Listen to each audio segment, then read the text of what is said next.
We're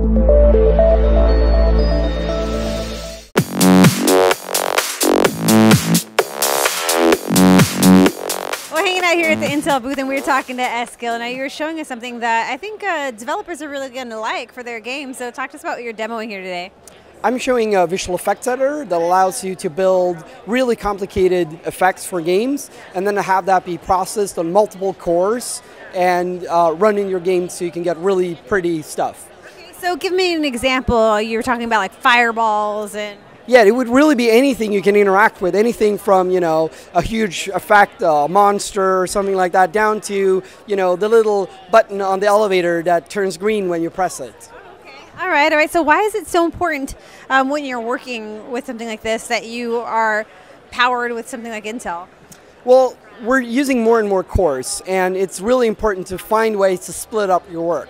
Because as we get more cores, we get the ability to do more things, but we also have to work really hard to utilize all that power. So that requires really new, interesting tools that allows us to really harness the powers of the new Intel architectures. I'm building, for instance, a particle system that allows me to throw out, you know, hundreds of thousands of particles and have them be simulated by all kinds of forces and you know, effects that can be controlled by the player and that, you know, will make the game look really pretty.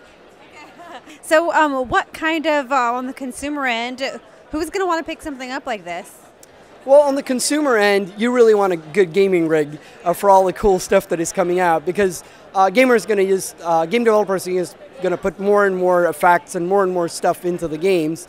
And to really drive that, especially all the new graphics cards, they need really good CPUs to be able to harness all the power that we're getting.